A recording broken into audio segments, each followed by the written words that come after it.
Mas nessas últimas semanas eu tenho falado sobre essa ambiência do Natal, mas com 3 expressões que me foram inspiradas numa fala de outro. O mundo clama por justiça, por verdade e por esperança. E eu creio que a encarnação de Jesus, a manifestação de Jesus na história, vem trazer exatamente estas 3 grandes necessidades do ser humano, da sociedade, da ambiência que a gente vive. Nós clamamos, ansiamos, desejamos por justiça, por verdade e por esperança. De vez em quando eu me encontro falando para algumas pessoas, o mundo nunca foi justo. De vez em quando a gente se sente assim, né, injustiçado. Eu me esforcei tanto e não colhi o resultado. E outro que não fez nada, parece que está numa condição melhor do que eu. Isso não é justo. De vez em quando a gente se sente assim, injustiçado pela história, injustiçado pelas circunstâncias, injustiçado pelas casualidades da vida. Quantas vezes a gente se pergunta se tem de fato alguém lá em cima botando ordem nessa casa, dando a cada um aquilo que lhe é devido. Essa sensação de ter fome e sede de justiça já estava muito presente nos dias de Jesus. Por isso ele abre o Sermão do Monte com as bem-aventuranças, e dentre elas está: bem-aventurados são vocês, que têm fome e sede de justiça, porque vocês serão fartos. Nesse nosso mundo de hoje também, nós buscamos a verdade. Nós estamos vivendo a época da pós-verdade. Há um ceticismo, há uma descrença no ar. O mundo foi se transformando ao passar dos anos, e principalmente no pensamento filosófico. As pessoas foram refletindo, pensando. Os antigos filósofos acreditavam na verdade. Eles buscavam a verdade. Usava-se até a expressão os absolutos, as coisas que são inquestionáveis. Pois não é que o muito pensar, o muito refletir, não é Isaac? Levou os homens, Isaac estudou filosofia mais recentemente, então ele sabe disso mais que eu. Levou os homens ao ceticismo, à descrença, à dúvida. Os filósofos da linguagem vão questionar até mesmo se as palavras, se os símbolos, os signos que expressamos correspondem à realidade. E hoje se duvida de tudo. Hoje não há mais absolutos, só há relativos. Então se fala da sua verdade, da minha verdade. Mas se a verdade não é sua nem minha, de quem é a verdade? Talvez a verdade não exista. Então nós estamos vivendo uma época em que as pessoas não conseguem mais acreditar que algo seja de fato verdadeiro. Temos tantas informações, mas será que elas são genuínas? Será que os fatos são assim mesmo? Será que a história foi do jeito que nos contaram? Vejam como é interessante, né? Na nossa ingenuidade nós éramos daqueles que acreditavam que 1500 as caravelas de Cabral foram desviadas involuntariamente e Cabral descobriu o Brasil. Hoje a gente não acredita mais nessas coisas.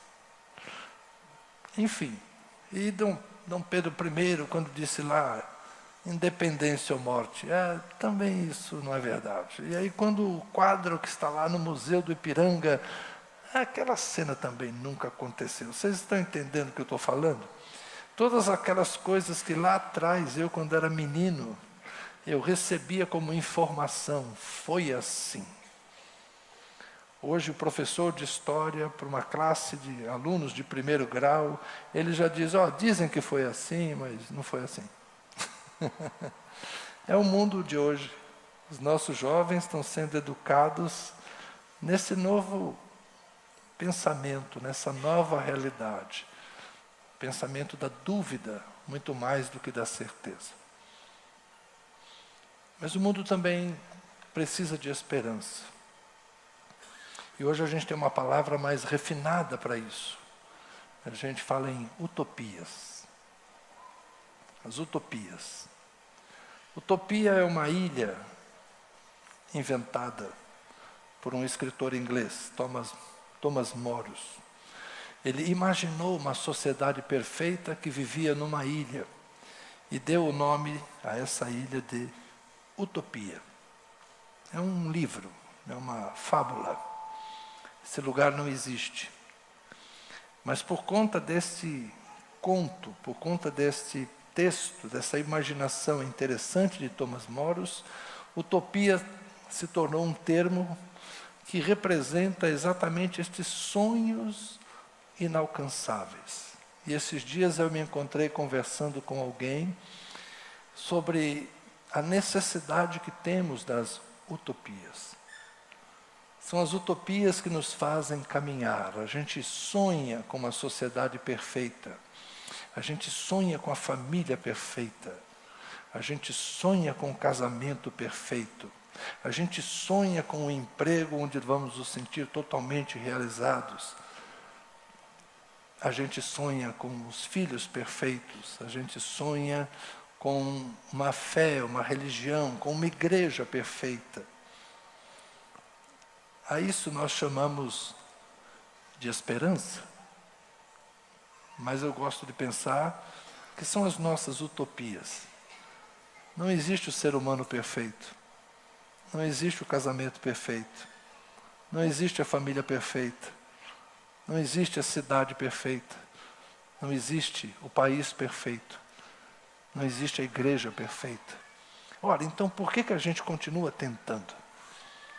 Porque a gente precisa perseguir esses alvos. Isso faz parte da nossa existência. A gente precisa dos sonhos. A gente precisa das utopias. E é por isso que a gente necessita de esperança. Porque se a gente deixar de acreditar, se a gente deixar de sonhar, se a gente deixar de tentar, aí paramos de viver. O texto que eu quero ler, naturalmente, está no Evangelho de Lucas, e é um texto que fala de um homem que recebeu de Deus uma palavra e tinha, portanto, uma esperança.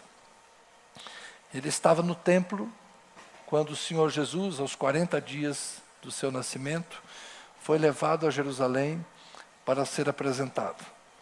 Essa é a história em Lucas capítulo 2, verso 25.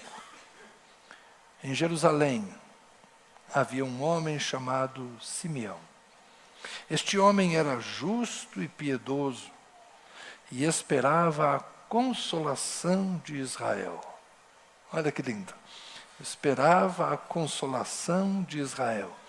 Ele pensava no seu povo, ele pensava na sua gente, ele pensava em como Deus agiria em favor dos seus. Ele conhecia os antigos profetas, ele conhecia as antigas promessas, e ele, em seu coração, alimentava esta esperança, essa utopia, aquilo que os profetas disseram. O Espírito Santo estava sobre ele. Ele tinha recebido uma revelação do Espírito Santo de que não morreria antes de ver o Cristo, o ungido do Senhor. Movido pelo Espírito, ele foi ao templo. Olha que interessante. Ele morava em Jerusalém, mas estava em sua casa. E aí foi impulsionado pelo Espírito Santo para ir ao templo. Quando ele vai ao templo, diz o texto: quando os pais trouxeram o menino Jesus para fazerem com ele o que a lei ordenava, Simeão o tomou nos braços e louvou a Deus, dizendo: agora, Senhor, podes despedir em paz o teu servo segundo a tua palavra, porque os meus olhos já viram a tua salvação, a qual preparaste diante de todos os povos, luz para a revelação aos gentios e para a glória do teu povo de Israel. Amém. Uma esperança, mais do que uma esperança, uma certeza. Simeão recebeu uma visitação do Espírito Santo, uma espécie de promessa, uma revelação. Antes de você descansar na morte, antes dos seus olhos se fecharem uma última vez, você verá o Cristo, você verá o ungido de Deus. E ele vai ao templo. Imaginem um homem que tem esta esperança de que o Cristo ungido, que na teologia deles, na esperança messiânica, era o Messias, é o rei davídico, é o descendente de Davi. Se pensarmos em Isaías capítulo 11, é aquele sobre quem repousa o Espírito do Senhor, o Espírito de sabedoria, o Espírito de conselho, o Espírito do temor. É aquele que trará justiça, é aquele que trará paz, é aquele que fará com que o nome de Deus seja conhecido em toda a terra. Então Simeão recebe uma revelação: você não morrerá sem ter o privilégio de conhecer este homem, de conhecer esse Messias, de conhecer o Cristo de Deus, por meio de quem Deus trará a sua manifestação gloriosa em toda a terra. Imagina quando Simeão está em sua casa e o Espírito lhe diz: vá ao templo, vá ao templo. Ele tem uma esperança, conhecer o Cristo, e quando ele chega lá, o que ele encontra? Um carpinteiro, Galileu, uma camponesa, Maria, e uma criança. O Cristo é um bebê de 40 dias.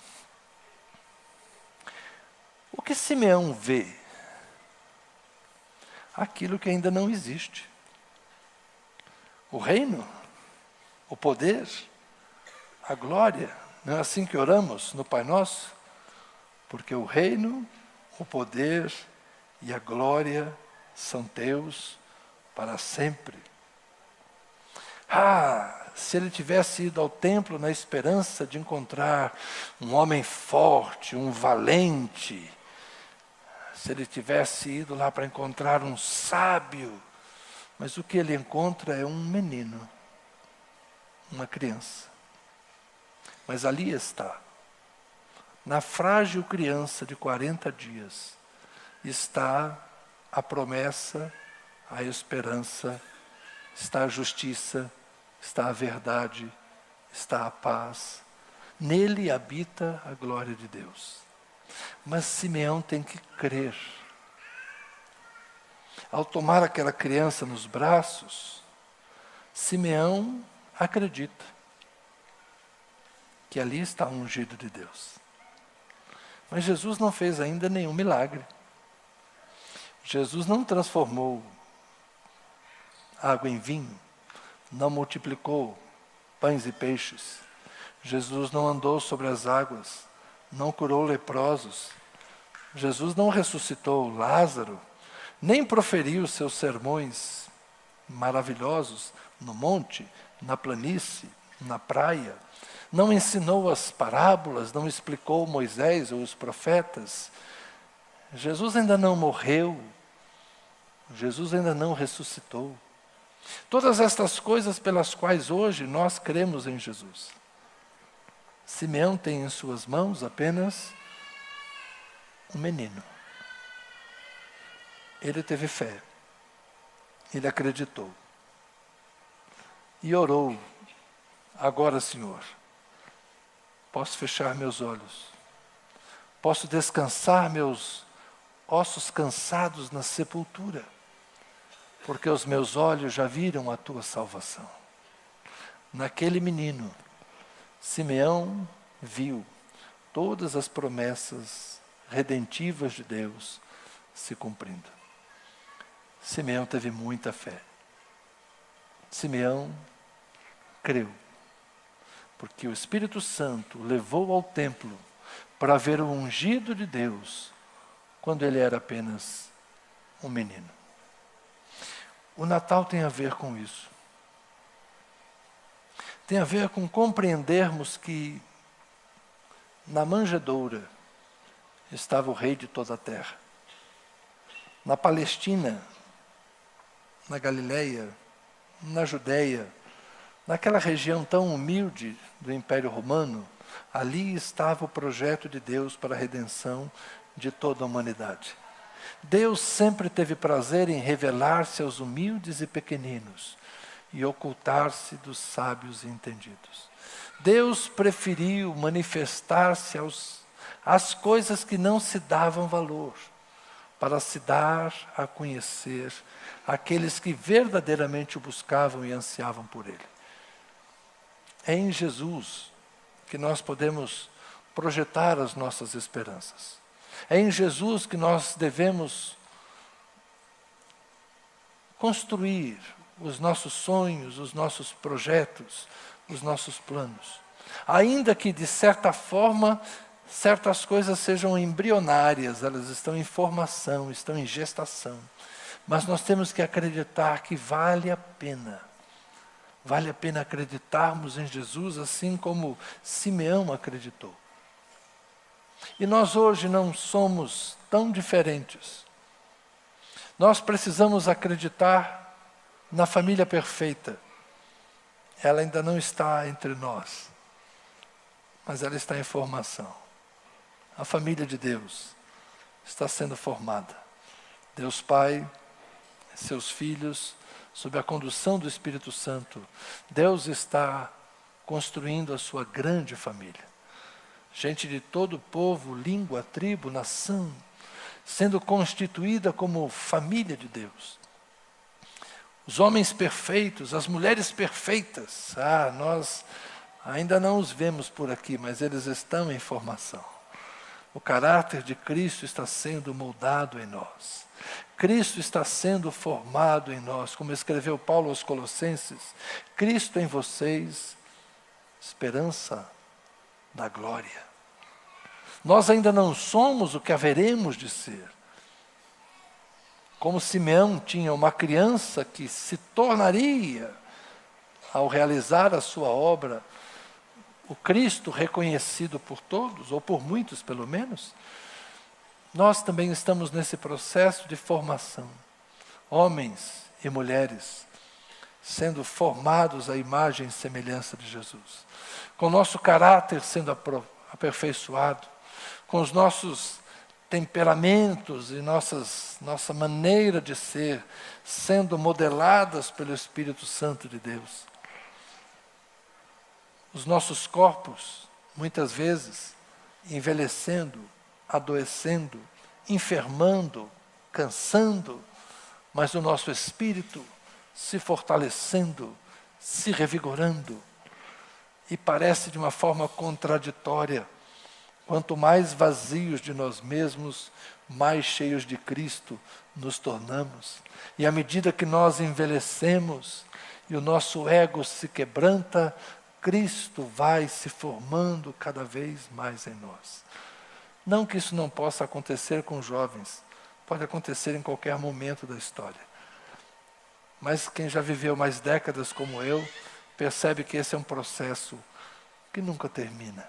E aquilo que ele começou na minha infância, fez na minha adolescência, na minha juventude, vai continuar fazendo até o dia de Cristo. Como é bom percebermos que estas coisas que buscamos em Deus estão diante de nós. Estão lá adiante, lá na frente. Mas a gente não perde a esperança. Essa paz que nós buscamos, ela está disponível. E é uma paz que não depende das circunstâncias. É uma paz que não depende de que o mundo ao nosso redor esteja bem. Mas nós estamos bem apesar de. Esta suficiência que nos é dado pelo Senhor, esse contentamento que nós temos com as pequenas coisas em Cristo, Estas coisas são construídas. E a gente vai percebendo que o menos com Jesus é mais. A gente vai descobrindo as coisas que realmente são importantes na vida. A esperança de que seremos uma igreja melhor, de que seremos uma sociedade melhor, de que seremos pessoas melhores. Ela não morre em nós, porque Cristo está sendo formado em nós. Que a gente seja como Simeão, atraídos pelo Espírito Santo de Deus. Não necessariamente para um templo de alvenaria, mas que nós sejamos atraídos pelo Espírito Santo para nos aproximarmos de Jesus, para nos encontrarmos com Jesus. Que nessa noite você receba um convite do Espírito Santo para aproximar-se, seja da manjedoura, seja da cruz, seja do túmulo vazio. Eu não sei onde é que você vai encontrar-se com Jesus. Talvez no jardim, como Maria de Magdala. Mas que você tenha o seu encontro com Jesus. Ou como Paulo, no caminho de Damasco. Que você seja convidado e atraído pelo Espírito Santo para encontrar-se com Jesus. E que ao ter esse encontro, que você possa reconhecer em Jesus o sentido da sua vida. E você possa então dizer, agora sim, agora descobri tudo o que preciso. Não como Simeão, não precisa fazer essa oração, despede em paz o teu servo. Não, mas que tal orar diferente? Senhor, agora que te encontrei, vamos caminhar juntos por mais tempo. Mais ou menos como aquela conversa que Jesus teve com Pedro. Vou finalizar com essa. Depois que ressuscitou, Jesus marcou um encontro com Pedro lá no lago da Galileia.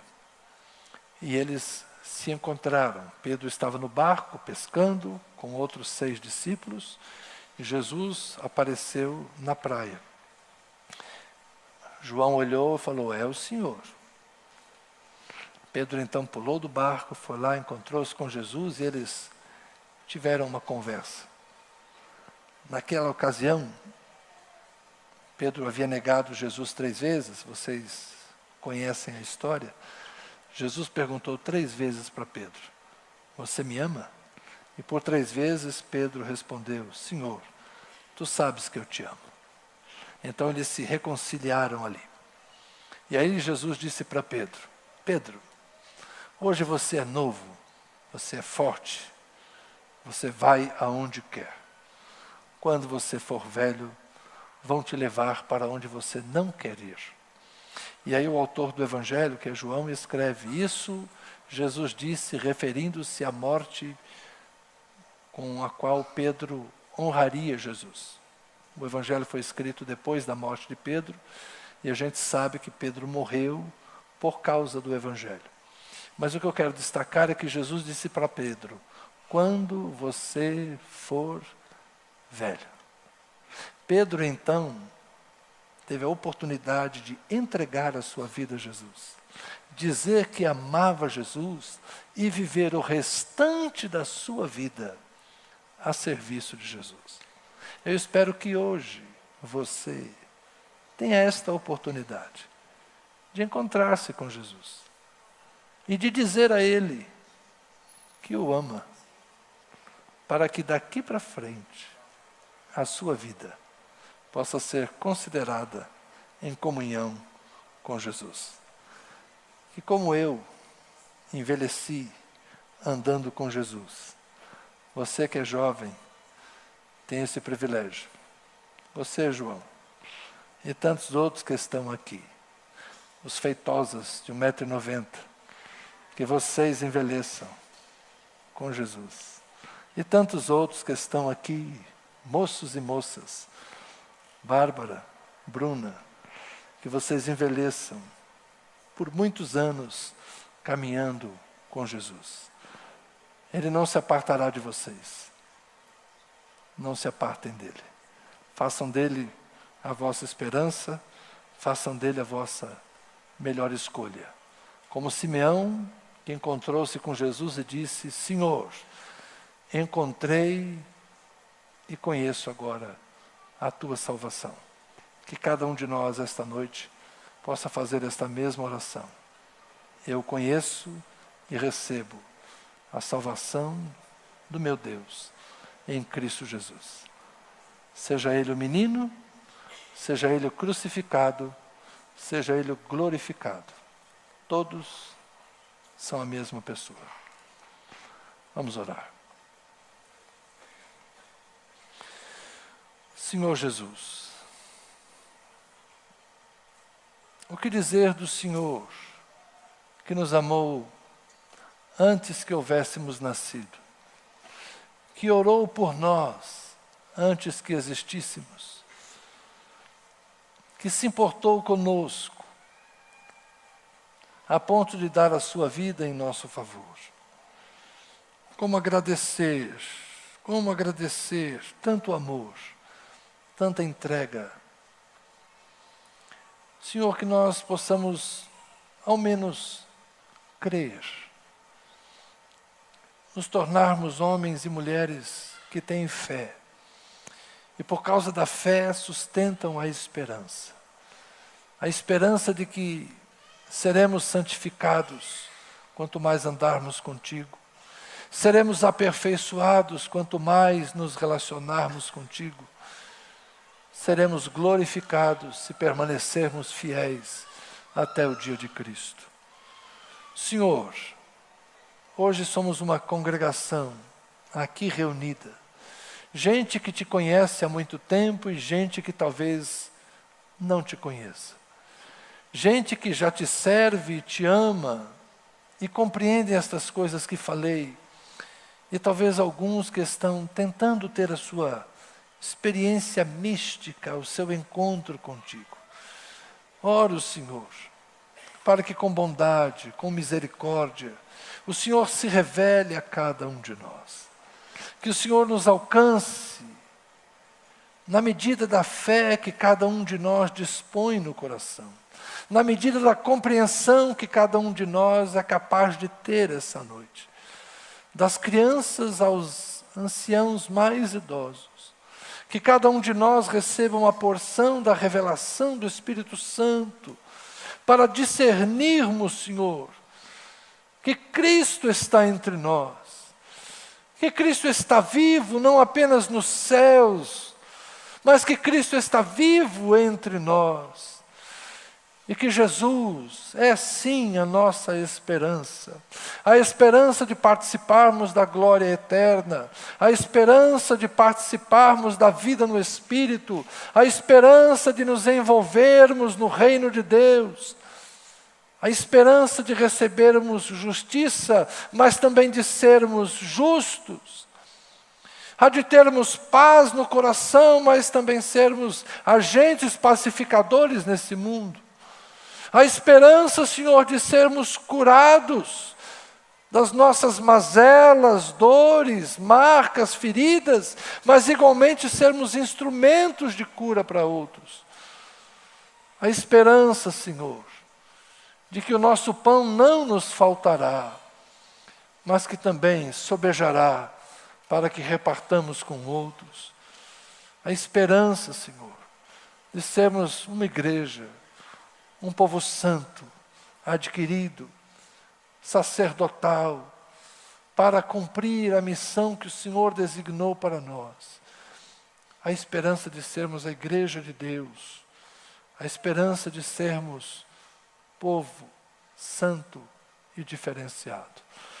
Que o Senhor nos abençoe, que o Senhor nos visite e que cada um esta noite possa sentir-se convidado pelo Espírito Santo para aproximar-se da manjedoura, da cruz, do túmulo vazio, do trono da graça, a fim de que sejamos ajudados.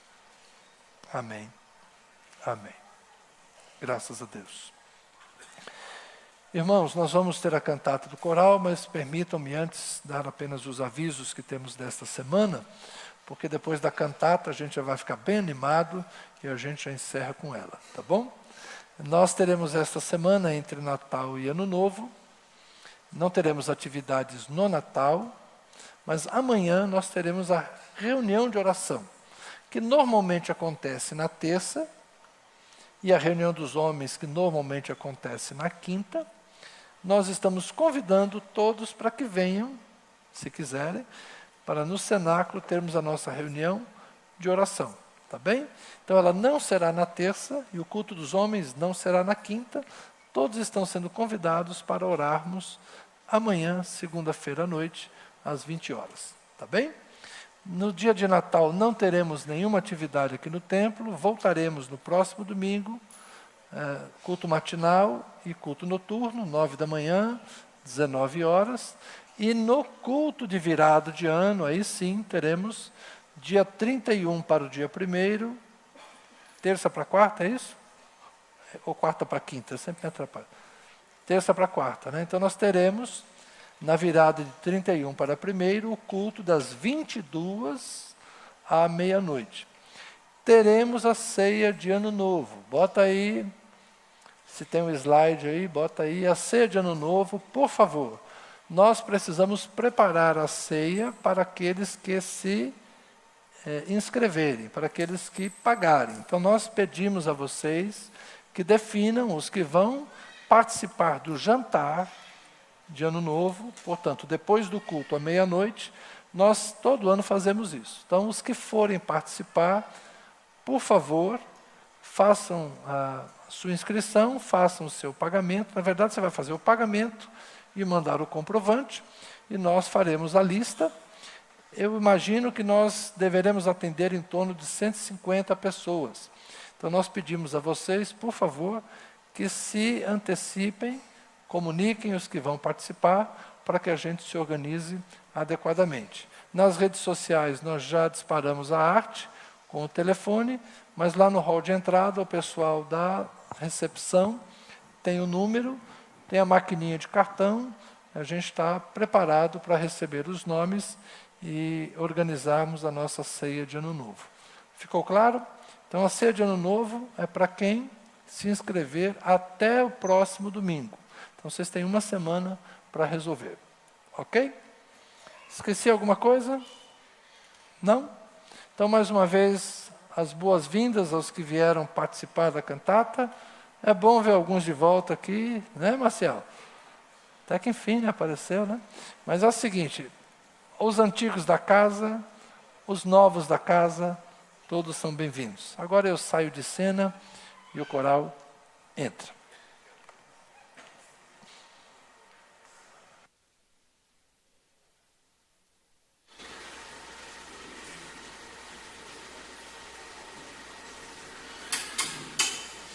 E